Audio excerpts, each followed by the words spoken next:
ክርስቶስ ተንሥአ እሙታን በአቢይ ኃይል ወሥልጣን አሰሮ ለሰይጣን አግዓዞ ለአዳም ሰላም እምይእዜሰ ኮነ ፍስሐ ወሰላም።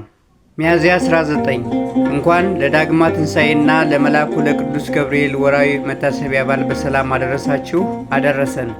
በሚያዝያ ወር 19 ቀን የሚጸለይ የሚነበብ በእግዚአብሔር ፊት የሚቆም የቅዱስ ገብርኤል ድርሳን ይህ ነው።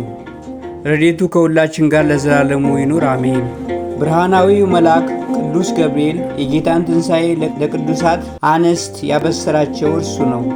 አራቱም ወንጌላውያን እንደ ጻፉት ከሳምንቱ በመጀመሪያይቱ ቀን እሁድ ማለዳ በጌታ ሕማምና ሞት ልባቸው በሐዘን የጠቆረ እመቤታችን ድንግል ማርያም መቅደላዊት እና ሌሎችም ሴቶች መቃብሩን ሊጎበኙ ሥጋውንም ሽቱ ሊቀቡ ወጡ። ያን ጊዜ ብርሃናዊው መልአክ ቅዱስ ገብርኤል እንደ በረዶ ነጭ የሆነ ልብስ ለብሶ በመቃብሩ አጠገብ ተቀምጦ ታያቸው። እነርሱም ባዩት ጊዜ እጅግ ፈሩ። ይህ ቅዱስ መልአክ ፍርሃትን አርቆ ደስታን የሚያጎናጽፍ መልአክ ነውና እነዚህን ቅዱሳት አንስትና እመቤታችንን እናንተስ አይዟችሁ፣ አትፍሩ፣ የተሰቀለውን ኢየሱስን እንደምትሹ አውቃለሁና እነሆ ተነስቷል፣ ለደቀ መዛሙርቱ ሂዳችሁ ንገሩ ብሎ ነገራቸው። ይህን የደስታ ቃል በሰሙ ጊዜ በፍጹም ደስታ በፍጥነት ሂደው ለደቀ መዛሙርቱ ነገሯቸው። ማቴዎስ 18 ከቁጥር 1 እስከ 8፣ ማርቆስ 16 ከቁጥር 1 እስከ 8፣ ሉቃስ 24 ከቁጥር 1 እስከ 5፣ ዮሐንስ 20 ከቁጥር 1 እስከ 18 እንደተገለጸው። እንግዲህ ይህ ቅዱስ መልአክ ሐዘንና መከራ የመላውን ልቦና በደስታ የሚመላ በጭንቀትና በፍርሃት ላሉት ሰላምን፣ መረጋጋትን የሚሰጥ የሰላምን የደስታን ዜና ሁልጊዜ ወደ ሰዎች ይዞ የሚገሰግስ ስለሆነ በጸሎቱ ለተማጸን፣ በአማላጅነቱ ለተማመን ለፍጹም ሐዘናችን ደስታን፣ ለፍርሃታችን ሰላምን ይስጠን አሜን።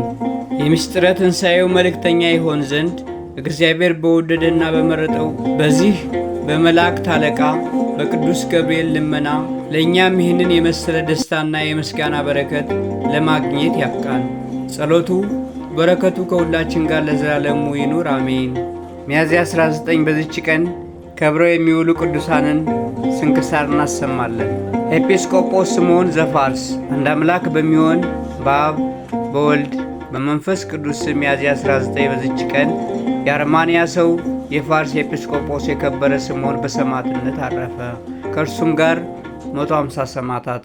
ይህም ቅዱስ ትከሻ ነቃይ የተባለ የሐርመዝ ልጅ በሳቦር ግዛት ውስጥ ይኖራል። ይህም ሳቦር ሌላውን ንጉሥ ድል በሚያደርግ ጊዜ አስሮ ትከሻውን ይመዘዋልና ትከሻ ነቃይ ተባለ። ይህም ከሃዲ ለጣዖት እንዲሰግዱ እያስገደደ ምዕመናንን በጽኑ ስቃይ አሰቃያቸው። ይህም የከበረ አባ ስምዖን ለንጉሥ ሳቦር መልእክት ጽፎ ላከለት እንዲህ የሚል የክብር ባለቤት ጌታችን ኢየሱስ ክርስቶስ በከበረ ደሙ የዋጃቸው ከሰው ተገዥነት ድነዋል። የክብር ባለቤት የክርስቶስ ተገዢ ናቸውና፣ ስለዚህ ተገዢ መሆን ከተሠራው ሕግ አብዝቶ መገበርም አይገባቸውም። የሕያው እግዚአብሔርን ሕግ ለለወጡ ከሃዲያን አይገዙም። ስለ እርሳቸው ደሙን ባፈሰሰ በክብር ባለቤት በክርስቶስ ስም እንዲሞቱ እነርሱ ይመርጣሉ። ንጉሥ ሳቦርም ይህን መልእክት ባነበበ ጊዜ በዚህ አባት ላይ እጅግ ተቆጣ። በሁለት ሰንሰለትም አስሮ በእስር ቤት ጣለው። በዚያም ሃይማኖታቸውን ክደው ሰማይን ያመለኩ እነርሱም በሌላ የታሰሩ ብዙ እስረኞችን አገኘ። ይህ ቅዱስም ገሠጻቸው፣ አስተማራቸው። እነርሱም ተጸጽተው በክብር ባለቤት በጌታችን ኢየሱስ ክርስቶስ አምነው መሰከሩ።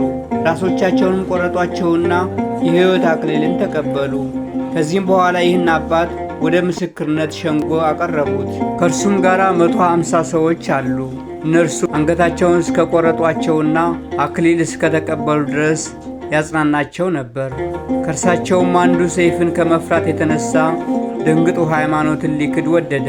በዚያ ከቆሙበት አንዱ አትደንግጥ፣ የሰይፍ በትር ዓይንህን ከሸፈነህ ምንም አይደለም፣ ጽና፣ ከሰማዕታት ጋር ትቆጠራለህ፣ ከክብር ባለቤት ክርስቶስ ጋራም ለዘላለም ነግሰህ ትኖራለህ ብሎ አጽናናው።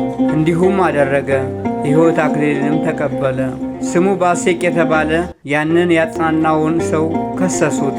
ንጉሡም አስቀርቦ ምላሱን አስቆረጠው፣ ቆዳውንም አስገረፈውና ነፍሱን አሳለፈ። የድል አክሊልንም ተቀበለ። ከዚህ በኋላም የከበረ ስምዖንን ወደ እርሱ አቅርቦ ለአማልክት ስገድ፣ ያለበለዚያ በጽኑ ሥቃይ ያሰቃይሃለሁ አለው። ቅዱሱም ትእዛዙን አልሰማም፣ ሥቃዩንም አልፈራም። ያን ጊዜም ራሱን በሰይፍ እንዲቆርጡ አዝዞ ቆረጡት። በመንግሥተ ሰማያት